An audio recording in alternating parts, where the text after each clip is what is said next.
Ya, bismillahirrahmanirrahim. Assalamualaikum warahmatullahi wabarakatuh. Jadi di video kali ini kita akan membahas tentang sebuah praktikum sistem embedded 7, yaitu membahas Free RTOS, STM32 dan ESP32 menggunakan implementasi sistem operasi real time. Ya baik, sebelumnya izinkan saya untuk memperkenalkan diri terlebih dahulu.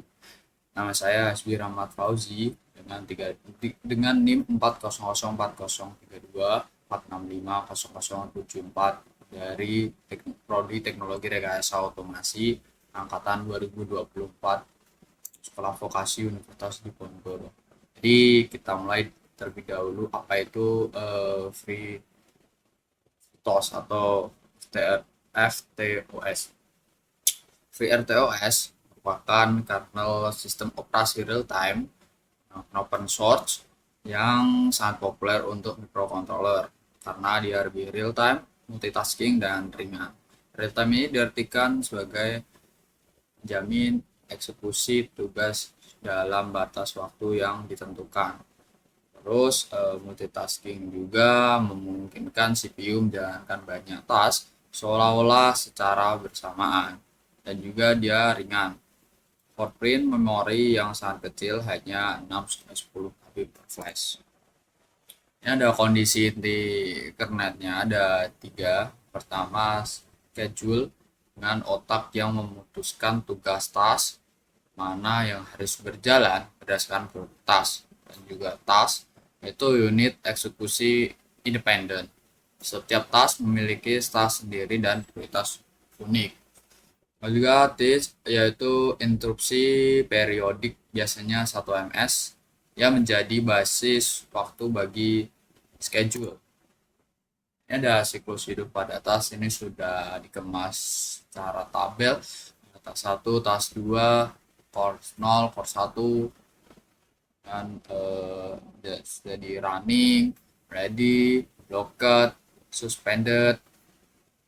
Itu untuk running sendiri itu tas sedang dieksekusi oleh CPU, dan ready itu siap berjalan namun menunggu giliran schedule, dan blocked itu menunggu event eksternal atau delay, dan suspend task dinonaktifkan sementara secara manual. Kenapa harus RTOS? Karena di sini tuh untuk bari metal atau loop itu satu loop rekayasa wait dan satu tugas memblokir tugas lainnya.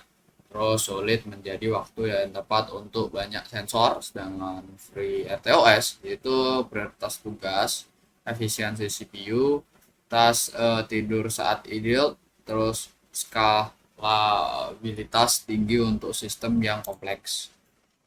Ini ada perbedaan STM32 dan ISP32. Kalau seperti ini, untuk fiturnya ada arsitektur core, integrasi RTOS, fungsi utama, dan determinisme. Ini ada praktik terbaik, itu biasanya pada stack manager, management, priority inversion, dan avoid blocking. Oke, kita langsung penjelasan untuk codingnya. Baik, kita buka open folder dulu.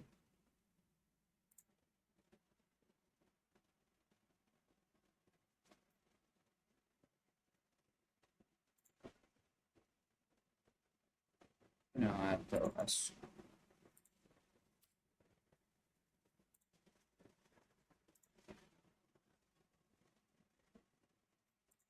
untuk yang ESP32-nya sendiri itu, jadi kurang lebih tuh di sini merupakan buat program yang pembuatan tas FreeRTOS dasar, dan karena dengan program ini tuh mendemonstrasikan pembuatan tas FreeRTOS pada ESP32 menggunakan X-Tas thread dengan dua tas dibuat untuk mengedipkan LED pada frekuensi berbeda, bukan multitasking concurrent pada proses dual core ESP32.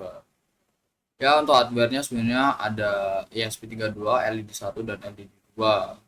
Terus untuk variabel globalnya ini ada tas handle untuk digunakan referensi tas dari luar, terus berguna untuk suspend, resume, delete atau versi import tas. Terus ini ada fungsi helpernya, ada menggunakan ESP timer, terus clear TOS. Ya tuh kurang lebih seperti ini. Ini ada konfigurasi untuk LED 1 dan 2-nya sebagai output, dan ini ada codingannya untuk konfigurasi tombol boot sebagai input dengan pull up, dan ini ada coding untuk LED mati saat start. Terus ini ada pengguna bagian behavior TLS-nya. Ini kurang lebih itu sebenarnya ya jauh berbeda. Jadi itu untuk yang sebelah sini tuh dia merupakan sebuah code untuk print jumlah tas yang sedang berjalan. Ini untuk codingannya kurang lebih seperti ini. Ini ada yang open mind untuk RT point utama pada ESP-nya. Ini ada beberapa poin penting, yaitu untuk main tas core-nya satu, terus perlunya tas sendiri sebelum return, dan segala macam. Ini untuk code catatan waktu mulai untuk expert time trackingnya. Ini ada sedikit code instalasi hardwarenya pada GPIO-nya. Terus nah ini untuk codingannya tuh kurang lebih seperti ini, ESP login, membuat tas, segala macam. Oke, kita langsung saja ke video praktikumnya.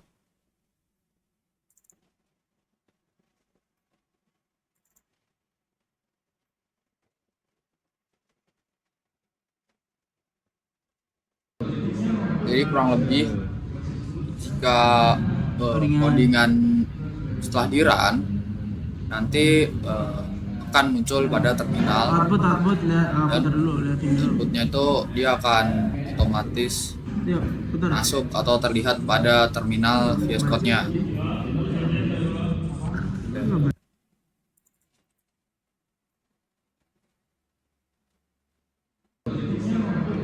Jadi apabila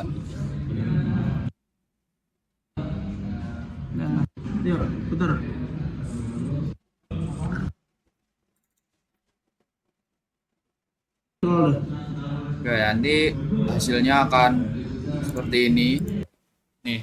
Jadi apabila potensiometernya diputar, otomatis tuh nanti bagian LED ini tuh akan menyala secara perlahan sesuai dengan 500 milidetik yang kita setting tadi. Jadinya LED akan menyala apabila potensionya diputar. Oke, jadi kurang lebih untuk praktikum yang ke-7 seperti itu. Kurang lebihnya mohon maaf. Sekian video yang bisa saya sampaikan. Assalamualaikum warahmatullahi wabarakatuh.